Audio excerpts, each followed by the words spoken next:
स्वागत है आपका देवभूमि समाचार में। मैं हूं आपके साथ जो इस बुलेटिन की शुरुआत करेंगे। उत्तराखंड में कई जगहों पर छापा। कांग्रेस नेता हरक सिंह रावत के यहां छापेमारी जारी। हरक सिंह रावत के ठिकानों पर छापा। हरक सिंह रावत के करीबियों पर छापेमारी की जा रही है और फॉरेस्ट लैंड स्कैम मामले में ईडी की ओर से कार्रवाई की जा रही है। सूत्रों के हवाले से जानकारी सामने आ रही है। कांग्रेस नेता हरक सिंह रावत के यहाँ ईडी की छापेमारी जारी है। हरक सिंह रावत के करीबियों के यहाँ भी छापेमारी की जा रही है और हरक सिंह रावत के ठिकानों पर छापेमारी के साथ साथ प्रदेश के कई जगहों पर छापेमारी ईडी की ओर से लगातार जारी है और फॉरेस्ट लैंड स्कैम का मामला ये बताया जा रहा है जिस पर ईडी की कार्रवाई की जा रही है। तो देहरादून से बड़ी जानकारी सामने आ रही है। फॉरेस्ट लैंड स्कैम मामले में ईडी की कार्रवाई जारी। हरक सिंह रावत के यहां ईडी की ओर से छापेमारी की जा रही है और उत्तराखंड के कई जगहों पर छापेमारी जारी है।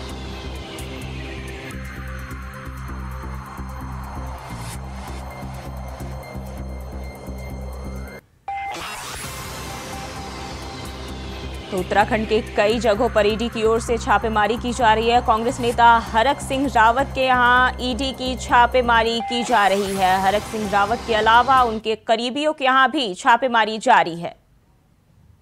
पूर्व कैबिनेट मंत्री और कांग्रेस के वरिष्ठ नेता हरक सिंह रावत की जो मुश्किल है वो बढ़ती हुई नजर आ रही है। आज सुबह से ही जो ईडी की टीम है वो यहाँ पर पहुंची है और अगर मैं बात करूं पूरे देश भर में 3 राज्य है, चंडीगढ़, दिल्ली और उत्तराखंड के 16 ठिकानों पर ये छापेमारी चली जा रही है और जिसमें कई मेडिकल कॉलेज है और साथ साथ अगर मैं बात करूँ पेट्रोल पंप भी है, वहाँ पर ये चेकिंग का अभियान चलाया जा रहा है। ईडी यहाँ पर पहुंची है और कि जो अवैध भ्रष्टाचार के जो रुपए हैं उनके बारे में चर्चा की जा रही है। दो मामलों में अगर मैं बात करूं कि 2 मामले इसमें ऐसे हैं जिसमें जो सीबीआई जांच और साथ साथ विजिलेंस की जांच हरक सिंह रावत पे चल रही थी, जिसमें लैंड की जो बिक्री है उसको लेकर लगातार शक के घेरे में थे हरक सिंह रावत। और दूसरी मैं बात करूं तो कॉर्बेट नेशनल पार्क में जो पोखरा रेंज है वहां पर अवैध पेड़ों की कटान को लेकर ये पूरा जो मामला चल रहा था जिसमें करोड़ों रुपए की जो लेन देन है वो हुई थी और जिसके बाद लगातार जो सीबीआई और विजिलेंस की टीमें थी वो लगातार उनके जो ठिकाने हैं उस पर छापेमारी कर रही है। लेकिन आज जो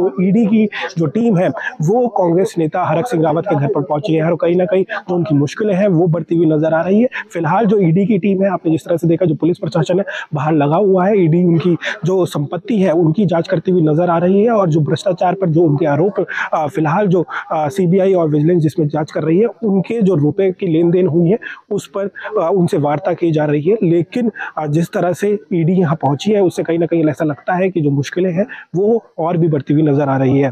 कैमरा जर्नलिस्ट हर्ष सुनियाल के साथ मैं तुषार गुप्ता, इंडिया वॉइस देहरादून।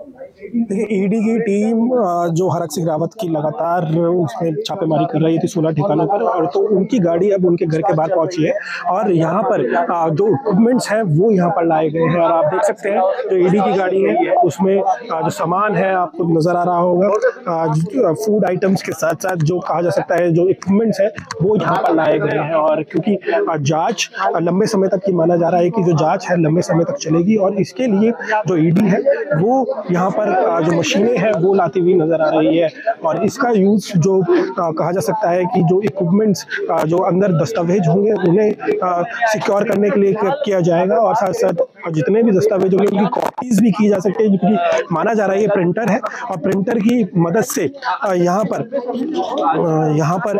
जो उनके दस्तावेज हैं उनकी कॉपीज ली जाएगी और बाद में जांच की जाएगी क्योंकि ईडी लगातार उनके जो मामले हैं उसमें जांच का जो दायरा है वो लगातार बढ़ाती हुई नजर आ रही है। जो उनके सारे ठिकाने हैं उसमें आज जो छापेमारी है वो की गई है। फिलहाल जो प्रिंटर है वो अंदर गया है। अभी देखना होगा कि किस तरह से पूरा जो ये ईडी का मामला रहेगा, कितने वक्त तक चलेगा, ये देखने वाली बात होगी। लेकिन फिलहाल जो ईडी की टीम है वो कुछ इक्विपमेंट्स अंदर लेके गई है और कहीं ना कहीं जो मुश्किलें हैं, जो दस्तावेज है वो अब सिक्योर किए जाएंगे। कैमरा जर्नलिस्ट हर्ष सुनियाल के साथ मैं तुषार गुप्ता, इंडिया वॉइस देहरादून।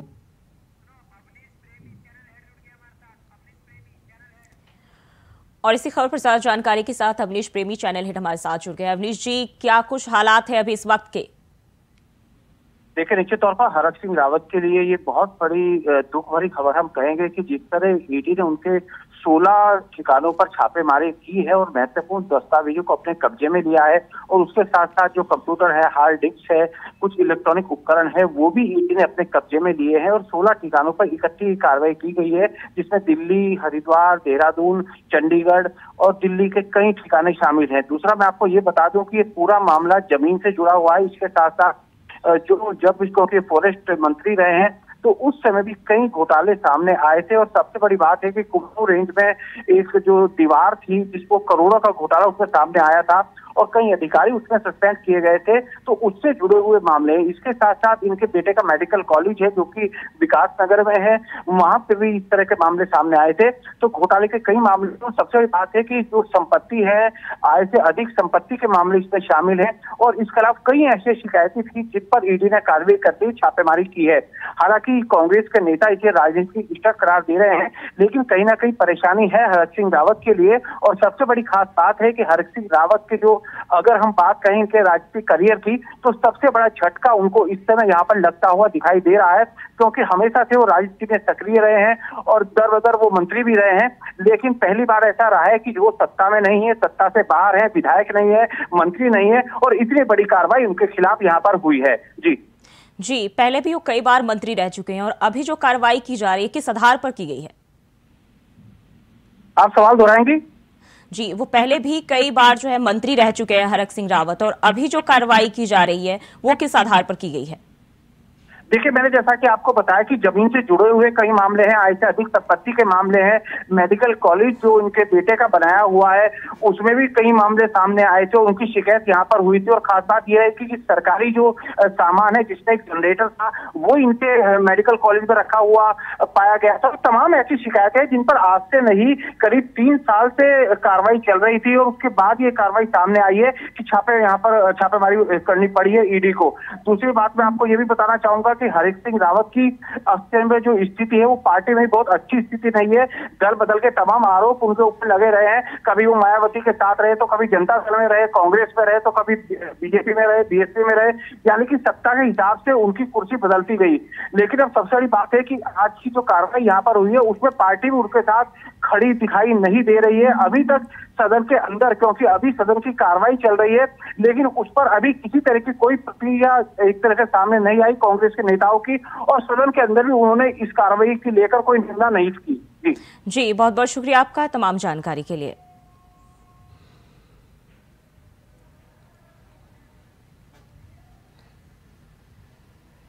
तो चलिए अब आपको ये भी बताते हैं कि हरक सिंह रावत कौन है। साल 1991 में पहली बार मंत्री बने थे हरक सिंह रावत, और उत्तराखंड बनने से पहले यूपी सरकार में मंत्री बने थे। वहीं यूपी सरकार में सबसे पहले सबसे कम उम्र के मंत्री जो है हरक सिंह रावत बने थे, और साल 2002 में एनटी तिवारी सरकार में भी मंत्री रह चुके हैं हरक सिंह रावत। तो कृषि, चिकित्सा, शिक्षा, सैनिक कल्याण के मंत्री रहे हैं, और साल 2017 में बीजेपी सरकार में भी कैबिनेट मंत्री रह चुके हैं। इसके बाद साल 2022 में बीजेपी छोड़कर कांग्रेस में शामिल हुए थे, और साल 1991 में अगर बात करें तो पहली बार हरक सिंह रावत मंत्री बने थे। और वहीं उत्तराखंड बनने से पहले यूपी सरकार में भी मंत्री रह चुके हैं।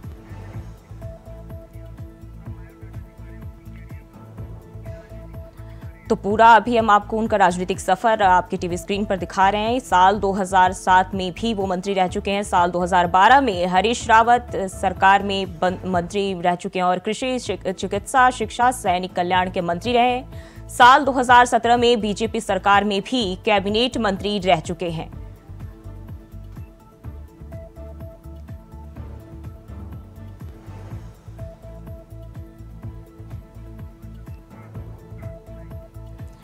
और इसी खबर पर ज्यादा जानकारी के साथ तुषार गुप्ता हमारे साथ जुड़ गए। तुषार, क्या अपडेट है फिलहाल? देखिए, अगर बात की जाए तो ईडी की टीम सुबह से ही 4 बजे से जो यहाँ पर है और अपना यहाँ पर पहुँची हुई है। और आप देख सकते हैं कि हरक सिंह रावत का ये घर है। देहरादून के जो डिफेंस कॉलोनी है, पोर्श इलाका है, यहाँ पर उनका घर है और करीब 20 से 25 करोड़ का ये पूरा घर है। और ऐसे में काफ़ी आलीशान ये घर बनाया गया है। और आज उनके जो ठिकाने हैं 4 राज्यों में बात करूँ, 3 राज्यों में बात करूँ, जिसमें चंडीगढ़, दिल्ली और उत्तराखंड है, उसमें करीब 16 ठिकाने हैं जहाँ पर उनकी आज जो ईडी की टीम है वो वहाँ पर पहुँची। आप देखेंगे पूरे जो घर को है पुलिस ने नाकाबंदी कर चुके हैं और यहाँ पर जो लोग हैं ना वो घर से बाहर निकल सकते हैं, लेकिन कोई भी लोग अंदर भी नहीं आ सकते। और अंदर ये माना जा रहा है कि हरक सिंह रावत मौजूद है और उनसे जो ईडी की टीम है 4 से 5 अधिकारी यहाँ पर पहुँचे हैं, वो उनसे पूछताछ कर रहे हैं और साथ साथ जो जितने भी उनके दस्तावेज हैं, जितनी भी उनके प्रॉपर्टीज़ हैं, उनके बारे में उनसे पूछताछ की जा रही है और साथ साथ उनके दस्तावेज इस पूरे में चेक किए जा रहे हैं। वहीं अगर जिस तरह से अगर मैं बात करूँ तो मेन जो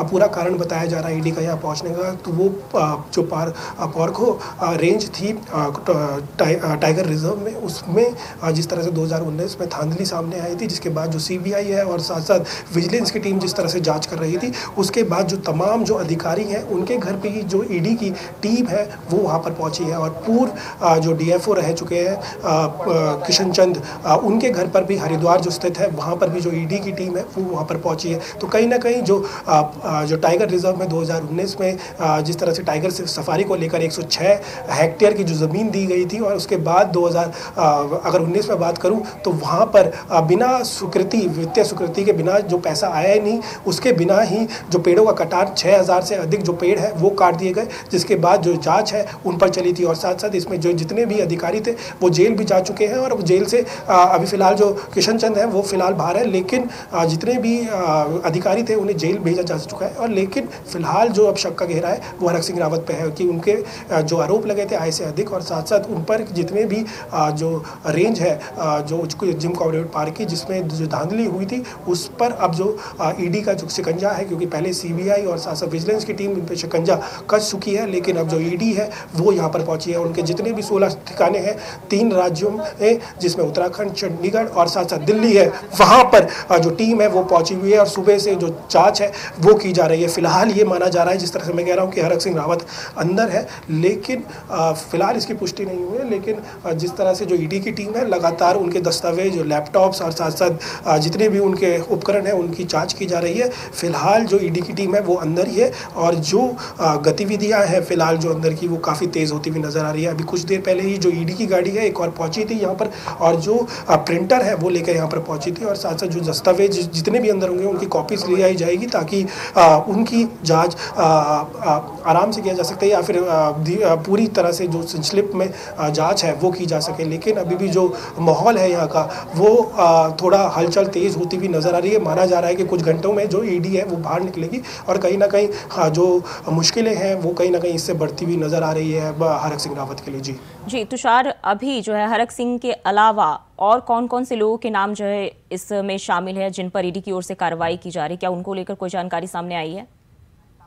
देखिए, हरिद्वार से बहुत बड़ी सूचना सामने आ रही है। जो पूर्व डीएफओ थे किशन चंद आईएफएस भी रह चुके हैं और ऐसे में उनके घर पर भी जो ईडी की टीम है वो पहुंची हुई है। तो कहीं ना कहीं जो रेंजर्स पूरी तरह से जो टाइगर रिजर्व में जिस तरह से जो धांधली हुई है उसके बाद जो जितने भी अधिकारी हैं, जितने भी जिम्मेदार थे और साथ साथ जो मंत्री उसमें आरोपी माने गए थे, उस पर की जो ईडी की टीम है वो वहाँ पर पहुँची है और जाँच की जा रही है। तो अधिकारियों के साथ साथ जो मंत्री है वो भी अब मुश्किलों में पड़ते हुए नजर आ रहे हैं। करीब 200 से अधिक जो करोड़ रुपए हैं वो इसमें खर्च किए गए थे और बिल्कुल ही बर्बाद ये पैसे गए थे और ऐसे में जो जांच है फिर शुरू की गई थी, क्योंकि 106 हेक्टेयर जिस तरह से मैं बता रहा हूँ कि उसकी स्वीकृति दी गई थी कि जो पाखरू रेंज है कॉर्बेट नेशनल पार्क में उसमें एक सफारी बनाई जाए, जंगल सफारी, लेकिन अवैध रूप में जब उसका स्वीकृति भी नहीं हुई, उससे पहले ही जो निर्माण है वो शुरू हो चुका था, जिसके बाद जो बाघ संरक्षण की जो पूरी टीम है उसने इसकी जांच की थी और उसके बाद ये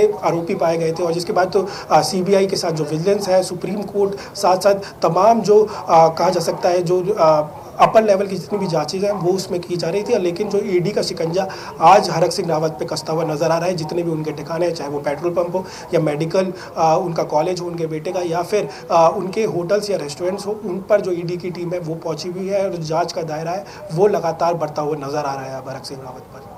जी बने रहिए हमारे साथ, पल पल की अपडेट आपसे लेते रहेंगे। और उत्तराखंड में कई जगहों पर छापा, कांग्रेस नेता के यहाँ जो है छापेमारी की गई है, हरक सिंह रावत के यहाँ छापेमारी की गई है और फिलहाल जो है ईडी उनके यहाँ लगातार कार्रवाई कर रही है, पूछताछ की जा रही है। फिलहाल अभी तक कुछ खास जानकारी निकलकर ईडी की ओर से सामने नहीं आई है और घर के बाहर भी हलचल जो है वो काफी तेज हो रखी है।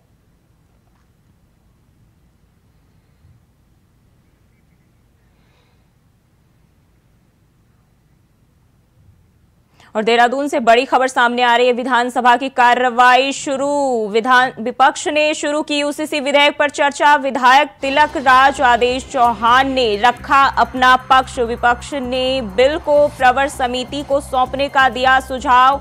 हल्के फुल्के हंसी मजाक के बाद सदन में तेवर हुए गर्म। भगवान राम की मूर्ति को काला बताने पर भी हुई नोक झोंक। तो बड़ी जानकारी सामने आ रही है। सदन में फिर गूंजा जय श्री राम का नारा। संसदीय कार्य मंत्री और आदेश चौहान में हुई बहस। तो ये बड़ी जानकारी सामने आ रही है। संसदीय कार्य मंत्री और आदेश चौहान में बहस हुई है। विधायक तिलक राज आदेश चौहान ने अपना पक्ष रखा है। विपक्षी ने बिल को प्रवर समिति को सौंपने का सुझाव दिया है।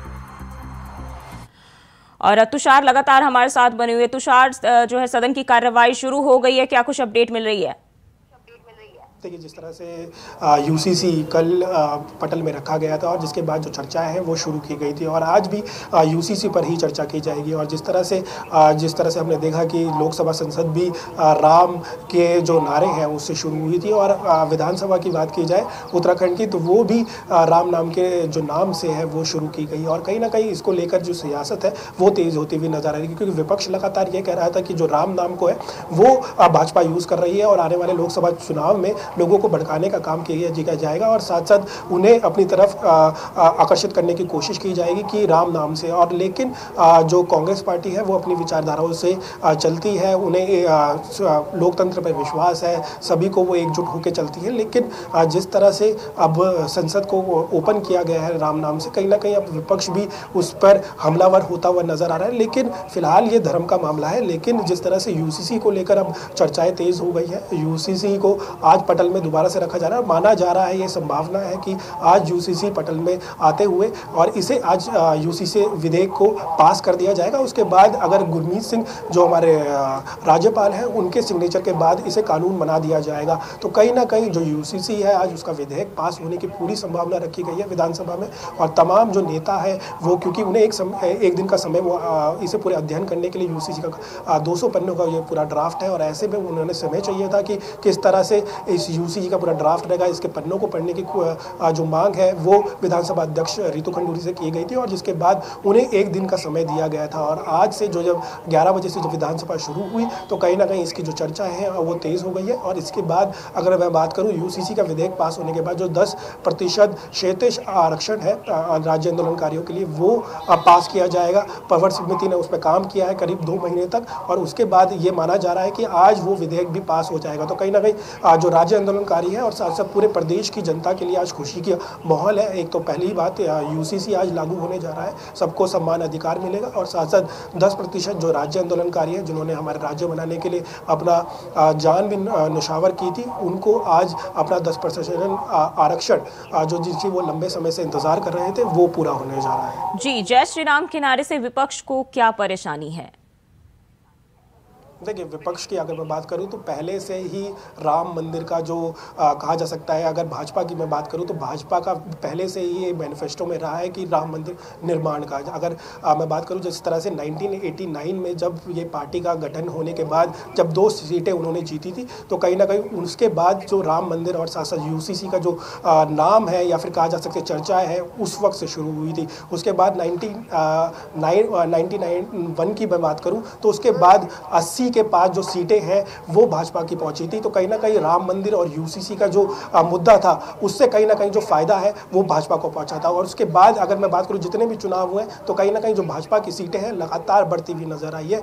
सिर्फ यूसीसी और राम मंदिर निर्माण और 370 जैसे मुद्दों के हिसाब से या फिर उनके ही बल पर। और इसी के तहत 2024 जब 2014 में जब प्रधानमंत्री नरेंद्र मोदी की जो सरकार आई तो उनका एजेंडा भी सेट था कि 370 हटाई जाएगी और 370 हटाई गई। उसके बाद राम मंदिर का निर्माण होगा तो निर्माण हो रहा है। और यूसीसी की मैं बात करूं तो यूसीसी भी उनके बहुत पुराने जब पार्टी का गठन हुआ था तो उनके एजेंडे में थी। ऐसे में यूसीसी को लागू किया जाएगा। अगर ये माना जा रहा है कि प्रदेश में अगर यूसीसी लागू होता है तो बहुत बहुत शुक्रिया आपका तमाम जानकारी के लिए।